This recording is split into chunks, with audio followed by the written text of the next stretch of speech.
नमस्कार मित्रों, हम पढ़ रहे थे करण कारक। करण कारक का आज हम अगला सूत्र पढ़ेंगे। उस सूत्र का नाम है सूत्रम। सूत्र का नाम है सहयुक्ति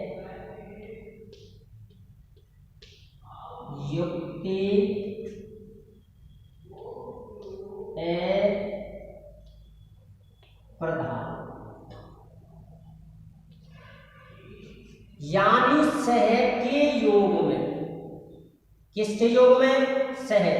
और सह के साथ में ये शब्द होते हैं सह, साकम, समम और चौथा है साथ। इन चारों का अर्थ है साथ। इन चारों का जो अर्थ है वो होता है साथ। यदि रेखांकित पद के बाद, किसके बाद? रेखांकित पद के बाद यदि ये शब्द दिए हो सह, साकम, समम, सार्धम, तो इनके योग में तृतीया विभक्ति होती है। कौन सी विभक्ति होती है? तृतीया। अप्रधाने गौण कर्म। कौन से कर्म में? गौण कर्म। यदि सह, साकम, समम, सार्धम ये शब्द दिए हों तो अप्रधान कर्म में इस सूत्र से, किस सूत्र से? सहयुक्ति अप्रधाने, इस सूत्र से तृतीया विभक्ति का प्रयोग किया जाता। जैसे जैसे जैसे वह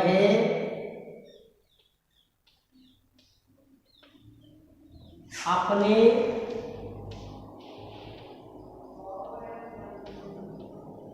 पिता के साथ बाजार जाता। जैसे वह अपने पिता के साथ बाजार जाता। कौन के साथ बाजार जाता है? पिता के साथ। किसके साथ जा रहा है?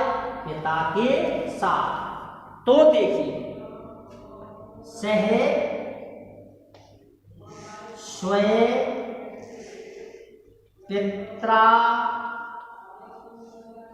साथ की एक बनाइए कोई सी, सह,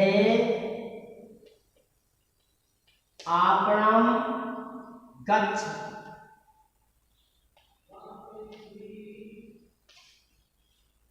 देखिए, इसको इंगित किया है। रेखांकित पद के बाद क्या दिया हुआ है? सह। इसलिए सूत्र का प्रयोग करेंगे सहयुक्ते अप्रधान। कौन सा सूत्र लिखेंगे? सहयुक्ते अप्रधान। और भी उदाहरण लीजिए।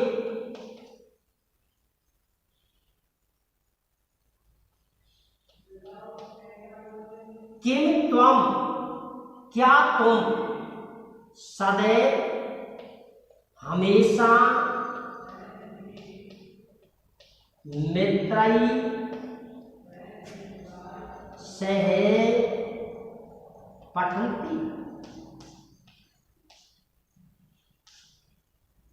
क्या तुम हमेशा मित्रों के साथ पढ़ते हो? क्या तुम हमेशा मित्रों के साथ पढ़ते हो? ये इसकी हिंदी है। अब देखिए, रेखा किस पर है? मित्र। रेखा किस पर है? पित्रा। इनके बाद क्या दिया हुआ है? सह। क्या दिया हुआ है? सह, साकम, समम, सार्धम। यदि ये चार शब्द दिए हों तो उसमें निश्चित ही विभक्ति होगी तृतीया, और सूत्र लिखना है सह युक्ते ए प्रधान। सूत्र कौन सा लिखना है?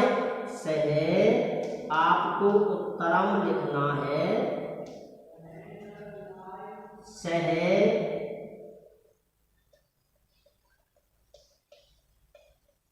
युक्ते ए प्रधान। कारण यदि लिखना है तो इति सूत्रे, इस सूत्र से तृतीया भवति या तृतीया विभक्ति। ये इसका मतलब है। यदि सह साकम समम हिंदी में आता है साथ, यदि हिंदी में साथ आता है तो जिसके साथ संज्ञा कार्य करती है उसमें तृतीया विभक्ति का प्रयोग लगाया जाता है। और सूत्र लिखना है आपको सह युक्ते ए प्रधान। कौन सा सूत्र लिखना है? सह युक्ते ए प्रधान। ठीक है मित्रों, कोई दिक्कत, कोई समस्या? अगला सूत्र आता है प्रकृत्या दिव्य उपसंख्याना। प्रकृत्या दिव्य उपसंख्याना, इसका अर्थ है कि प्रकृतिवाची शब्दों के योग। किनके योग में? प्रकृतिवाची शब्दों के योग में तृतीया विभक्ति लगा। प्रकृति से उत्पन्न जितने भी गुण मनुष्य को मिलते हैं उन गुणों में इस सूत्र से, किस सूत्र से? प्रकृत्या दिव्य उपसंख्यान, ये सूत्र है। सूत्र का जो नाम है वो है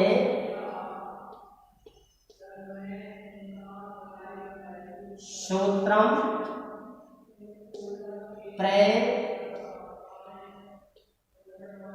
प्रकृत्या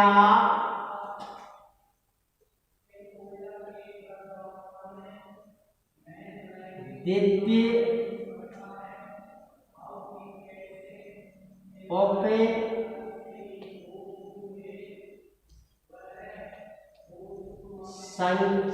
उपसंख्याना। इस सूत्र का जो अर्थ है, इस सूत्र का जो अर्थ है वो ये है कि प्रकृतिवाची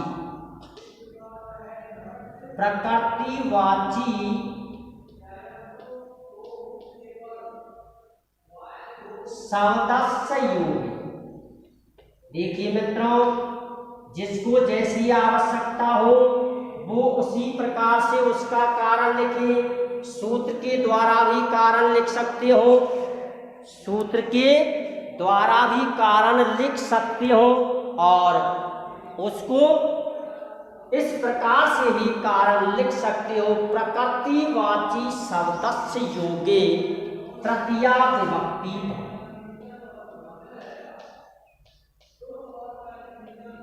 तृतीया,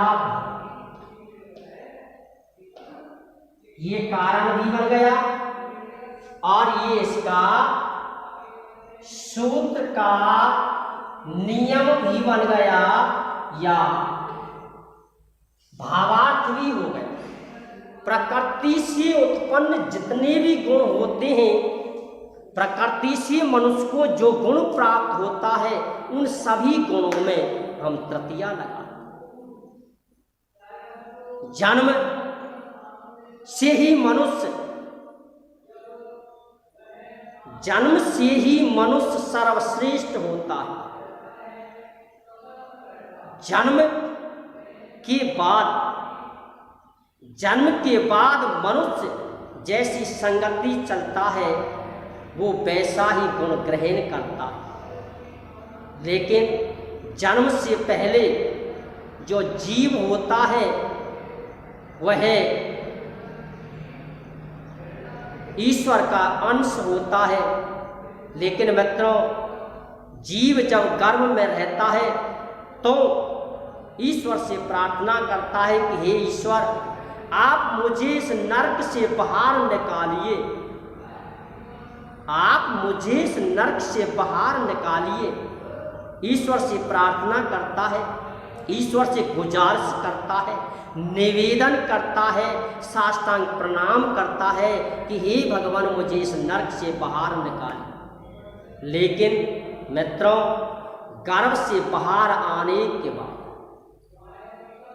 गर्भ से बाहर आने के बाद मनुष्य ईश्वर से किए गए उन वायदों को भूल जाता है और अपने नित्य कर्मों को छोड़कर दुष्कर्मों की तरफ अग्रसर होता है।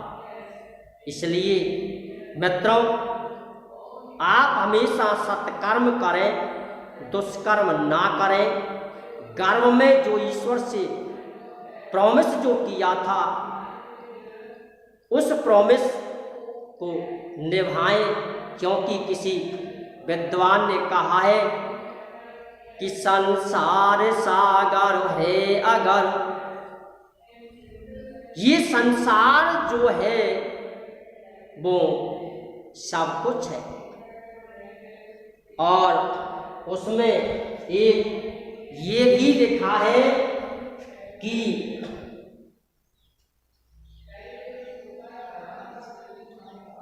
जीना हो इस जगत में सबसे राखो में, जीना हो इस जगत में सबसे राखो मेल, 4 दिना की चांदनी 4 दिना को। जीना हो इस जगत में सबसे राखो मेल, 4 दिना की चांदनी 4 दिना को खेल, 4 दिना को खेल धरो सब ही यहाँ रह जाएगो। राजा हो चाहे रंग, राजा हो चाहे रंग, एक दिन सबको बह, राजा हो चाहे रंग हो, सभी को एक दिन इस संसार को छोड़कर अवश्य जाना है। इसलिए ये मेरा है, ये तेरा है, ये उसका नहीं, ये सब कुछ मेरा है। इन सब को त्याग कर अपनी आवश्यकता की जो वस्तु है उसे ही प्राप्त करें और जो अनावश्यक जो वस्तुएं हैं उन्हें किसी दूसरे जीव के लिए छोड़ दें। इसलिए ये प्रकृति से उत्पन्न जो गुण होते हैं उन गुणों में इस सूत्र से तृतीया विभक्ति होती है। जैसे वह स्वभाव से सरल था, ये गुण कहाँ से मिला है? जन्म से मिला है। ये गुण कहाँ से मिला है? जन्म से मिला है। गाय प्रकृति से साधु भवती, सरल होती है, ये सत्य है। गाय प्रकृति से ही सरल स्वभाव की होती है, अर्थात स्त्री जन्म से ही सरल स्वभाव की होती। ये आदि शक्ति जो है ये जन्म से ही गाय का रूप है, अर्थात ये सरल स्वभाव की होती है। सहन करती है तब तक जब तक उसके अंदर साहस होता है, लेकिन यदि उसे क्रोध आता है तो काली का रूप धारण करती है, और काली का रूप धारण करने के बाद क्या होता है मित्रों, ये आप लोग जानते हैं। इसलिए किसी विद्वान ने कहा है कि नारी नारी सब कहे, नारी गुण की खान, नारी से पैदा भये श्री कृष्ण भगवान। इसलिए इस नारी के अपमान को आप त्याग दीजिए। आइए, जैसे जैसे गाय स्वभाव से स्वभावे सरला वर्तते, गाय स्वभाव से सरल होती है। अब देखिए मित्रों, इसको पहचानने का एक सीधा तरीका है, और भी देखिए, सा प्रकृत्या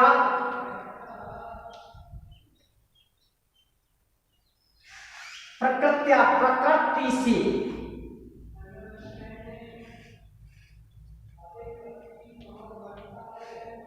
दुष्टा आसी, वह प्रकृति।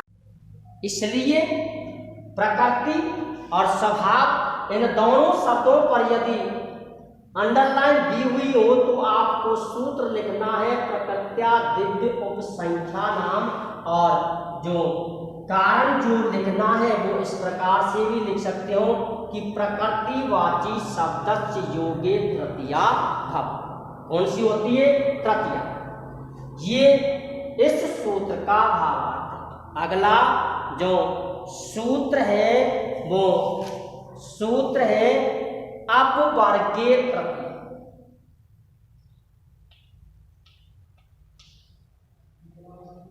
सूत्रम अपवर्गीय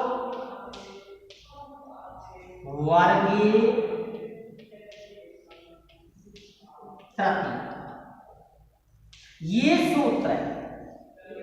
सूत्र का नाम है अपवर्गीय तृतीया। क्या है? अपवर्गीय तृतीया। इस सूत्र का भी अर्थ वही है जो आपने कालाद वनोर अत्यंत संयोगे सूत्र में पढ़ा। काल वाची और मार्ग वाची, काल वाची और मार्ग वाची,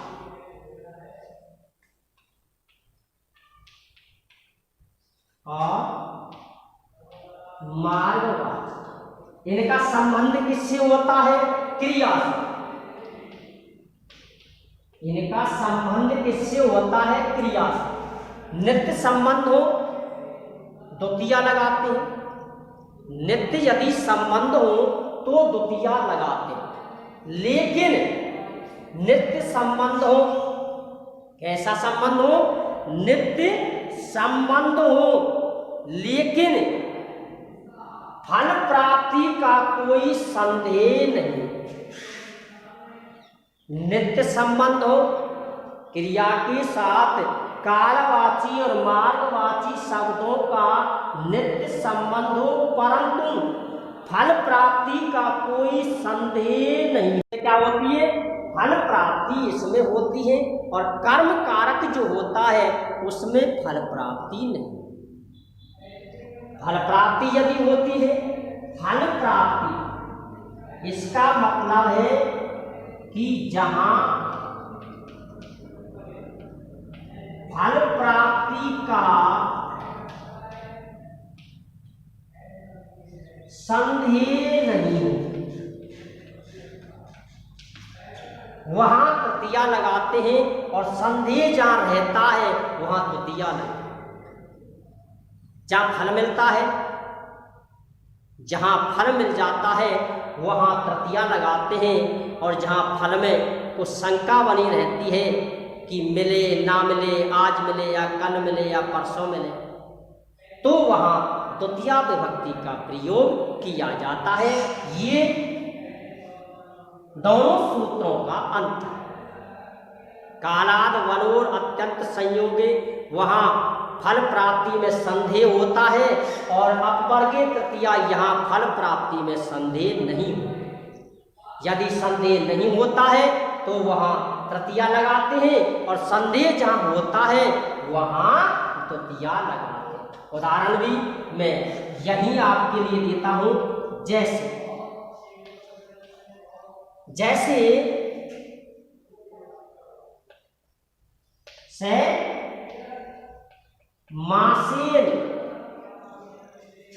एक महीने तक वेदम, वह एक महीने तक वेद, क्या चीज, वेद अधीन थी।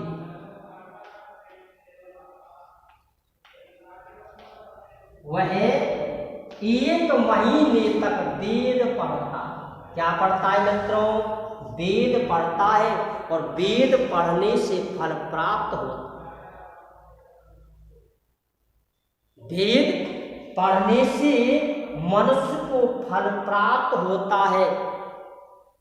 इसलिए यहां जो आपको सूत्र लिखना है, वो सूत्र लिखना है अपवर्गेत्र। ठीक, कारण अपवर्गे तृतीया इति सूत्रे तृतीया विभक्ति भवति। अपवर्गे इस सूत्र से तृतीया विभक्ति होती। ये दोनों का अंतर है, आप याद रखें। नोट करना हो तो आप नोट भी कर सकते हो मित्रों। इसमें कहीं पर भी यदि आपको कोई भी समस्या यदि आती है तो आप इस ये जो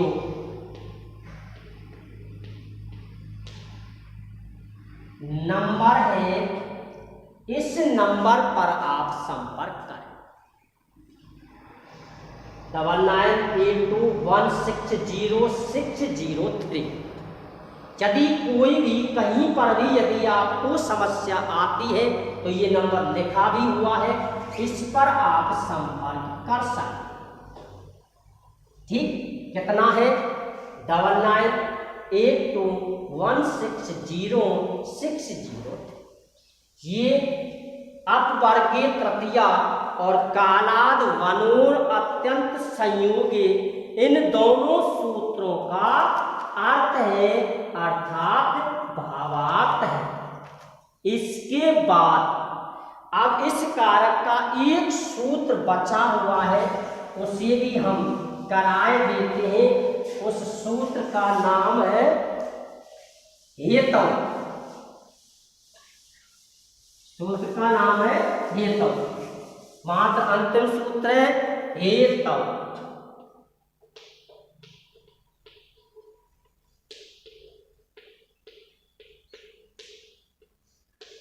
हेतु माने होता है कारण। हेतु मान क्या होता है?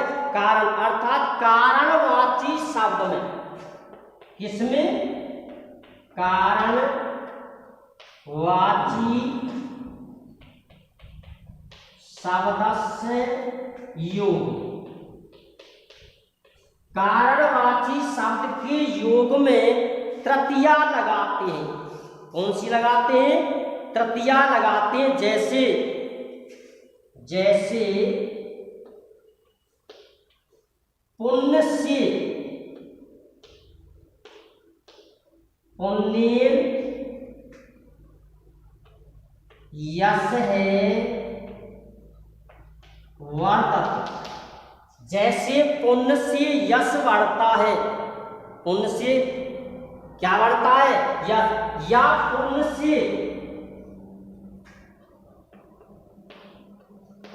हरि दृश्य। यूं भी वाक्य किसी प्रकार से बनाए, पुण्य से वह हरि दिखाई देता। नंबर 2, विद्या, विद्या से क्या बढ़ता है? यश है वर्धन।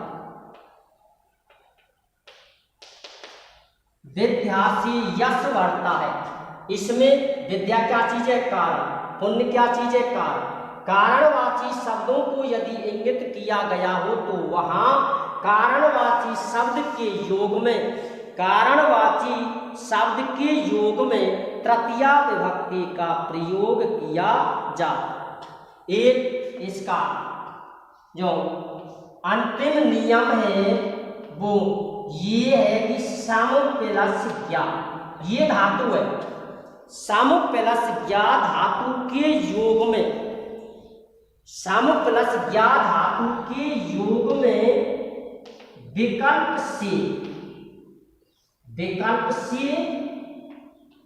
कर्म में तृतीया होगी। सम प्लस ज्ञा धातु के योग में कर्म में विकल्प से, किससे? विकल्प से तृतीया विभक्ति होती। कौन सी विभक्ति होती है? तृतीया विभक्ति। जैसे पिता को अच्छी तरह से जानता है, जैसे पिता को पित्रा विकल्प से। और यदि विकल्प का प्रयोग नहीं करते, जिस कारक का उसमें प्रयोग किया गया हो उसी कारक की विभक्ति लगा। जैसे पिता को अच्छी तरह जानता है, दूसरी विभक्ति आपको लगानी है पितरा, यानी कर्म है पिता को समझाया, पिता को अच्छी तरह से जानता है, ज्ञान होता है। ये अंतिम सूत्र है, सम प्लस ज्ञा माने जानना। इसके योग में विकल्प से कर्म में तृतीया लगाते हैं। यदि तृतीया नहीं लगाते हैं तो आप उसमें द्वितीया लगाएं, क्योंकि वो कर्म है। इसी के साथ ये कर्ण कारक के जितने भी सूत्र हैं उन सभी सूत्रों का अध्ययन हमने आपके लिए किया है। इसी के साथ ये कर्ण कारक समाप्त होता है। जय हिंद, जय भारत।